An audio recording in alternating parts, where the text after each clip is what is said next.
नमस्कार, time to cook चॅनलवरती आपल्या सर्वांचे मनपूर्वक स्वागत आहे। आज आपण बनवणार आहोत आलू पनीर बर्नेस्ट रेसिपी, म्हणजेच बटाटा आणि पनीरची रेसिपी। मुलांच्या वाढदिवसासाठी, बर्थडेसाठी ही खूप आकर्षक अशी ही रेसिपी आहे। मुलांनाही खूप आवडेल आणि करायलाही खूप सोपी आहे। तुम्ही स्नॅक्स मध्ये देखील ही वापरू शकता। चला तर मग रेसिपीला सुरुवात करूया।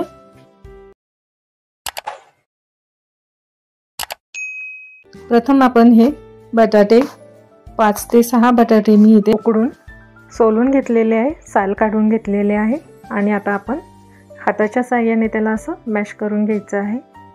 थोडंसं छान असं बारीक करून घ्यायचं आहे। आता मी मॅशरच्या साहाय्याने हे मॅश करून घेते। चांगले आपल्याला छान बारीक करून घ्यायचे आहे एकदम। ही रेसिपी फार झटपट होते। एक मीडियम साइजचा कांदा मी चिरून घेतलेला आहे आणि आता मिक्सरवरती आपल्याला लसूण, मिरची आणि अद्रक हे आपल्याला पेस्ट करून घ्यायची आहे, म्हणजे जाडसर पेस्ट करायची आहे पाणी न घालता। आणि आता ही मी पेस्ट यामध्ये टाकून घेते। त्यावरती आपल्याला मिरची पावडर टाकायची आहे। 1 चमचा मिरची पावडर घेतलेली आहे। चवीनुसार मीठ घ्यायचं आहे। तिखट तुम्ही तुमच्या चवीनुसार कमी जास्त करू शकता। आणि इथे 1 चाट मसाला घेतलेला आहे। 1 चमचा चाट मसाला वापरणार आहे। कोथिंबीर बारीक चिरलेली आहे। कोथिंबीर स्वच्छ धुवून बारीक चिरून घेतलेली आहे। आणि आता हे सर्व आपल्याला मिक्स करून घ्यायचं आहे। छान मिक्स करून घ्यायचं आहे, एकजीव करायचं आहे हे सर्व मिश्रण आपल्याला।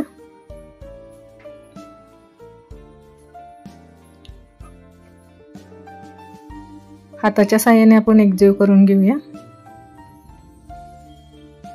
या प्रकारे आपल्याला सर्व छान मॅश करून घ्यायचं आहे।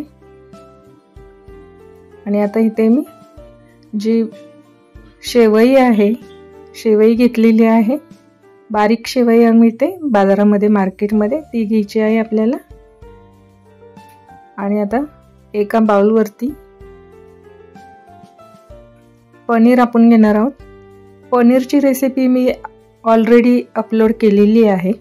तुम्ही पनीर कसे बनवायचे आहे घरच्या घरी सोप्या पद्धतीने पनीर आपण कसं बनवणार आहोत याची रेसिपी अपलोड केलेली आहे, तुम्ही ती बघू शकता। मी लिंक डिस्क्रिप्शन बॉक्समध्ये दिलेली आहे। आता हे पनीर मी किसून घेतलेलं आहे। त्यामध्ये 1 चमचा कॉर्नफ्लॉवर घातलेला आहे। आणि आता आपण हे मिक्स करून घ्यायचं आहे आपल्याला। त्याआधी मिरी पावडर टाकायची आहे त्यामध्ये थोडीशी।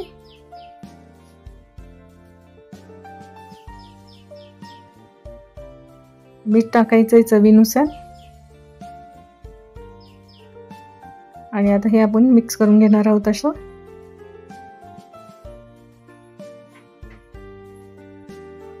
असे हाताने दाबून आपल्याला त्याचे अंड्यासारखा आकार द्यायचा आहे। पक्ष्यांचे अंडे असतात त्याप्रमाणे असे छोटे छोटे बॉल तयार करून घेतलेले आहेत मी, तुम्ही बघू शकता। अशा पद्धतीने आपल्याला बॉल तयार करून घ्यायचे आहे सर्व। आणि आता ह्या बाउलमध्ये मी मैदा घेतलेला आहे। 4 चमचे इथे मी मैदा घेतलेला आहे। मीठ घालायचं आहे चवीनुसार आणि पाणी टाकून आपल्याला हे मिक्स करून घ्यायचं आहे। गाठी झाल्या नाही पाहिजे, ह्यामध्ये गुठळ्या राहिल्या नाही पाहिजे। एकसारखं पीठ आपल्याला मिक्स करून घ्यायचं आहे। पातळ करायचं आहे आपल्याला जराशे, जास्त पातळ नाही आणि जास्त घट्ट नाही, या प्रमाणात आपल्याला हे पीठ करायचं आहे। या पद्धतीने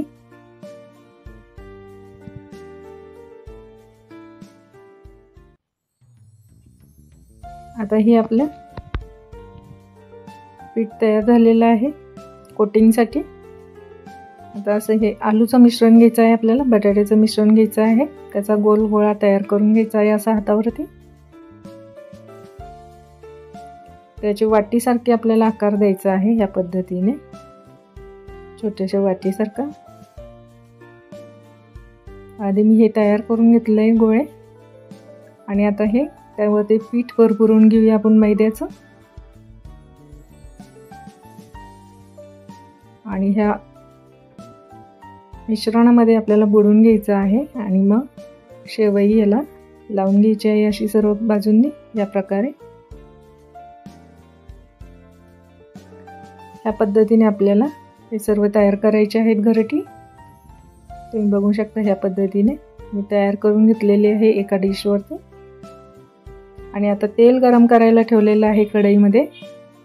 तेल गरम झालेलं आहे, त्यामध्ये आपण आता हे सर्व पनीरचे बॉल तयार केलेले आहेत ते तळून घ्यायचे आहेत. म्हणजेच ही अंडी आपण तयार केलेली आहेत ती तळून घेणार आहोत. खायला ही खूप मस्त लागतात, एकदम स्वादिष्ट अशी ही रेसिपी आहे.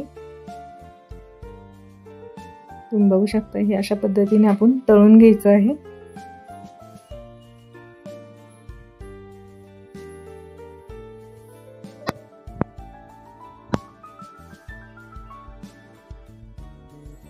थोडासा रंग चेंज झाला की आपण हे काढून घेणार आहोत.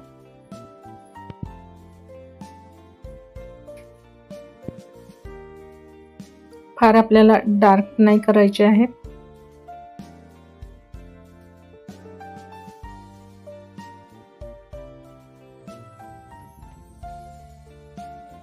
आता हे काढून घेते मी.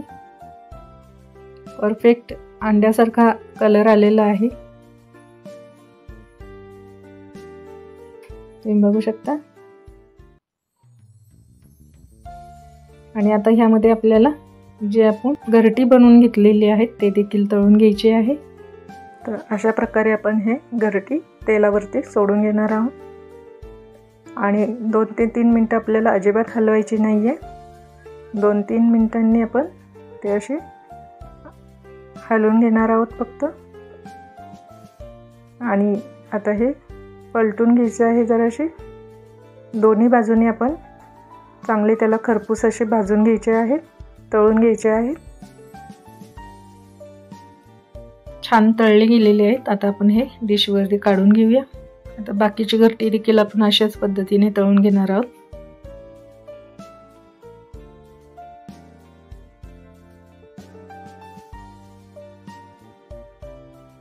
तेलावरती मी सर्व घरटी सोडून घेतलेली आहे. आता 2 ते 3 मिनिटं आपल्याला चांगले न हलवता तसेच तळू द्यायचे आहे.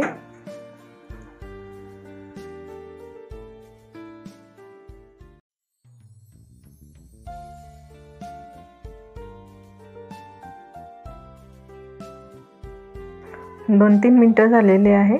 आता आपण हलवून घेऊन त्याला असे पलटून घ्यायचं आहे. आपल्याला दुसरी साईड अशी पलटून घेऊन चांगली तळून घ्यायची आहे. छान आपल्याला खरपूस अशी तळून घ्यायची आहे.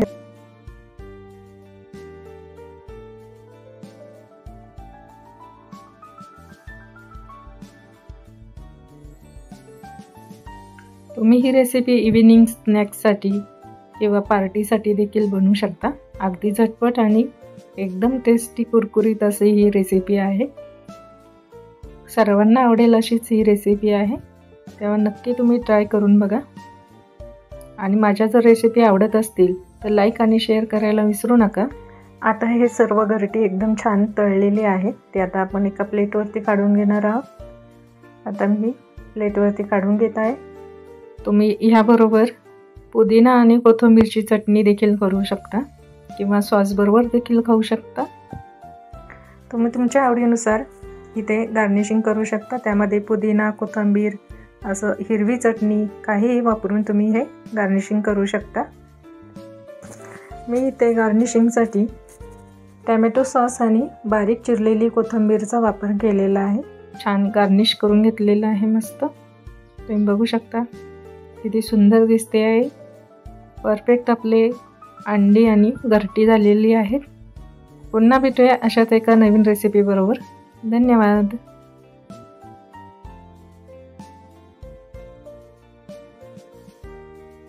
माझ्या चॅनलला सबस्क्राईब करायला विसरू नका.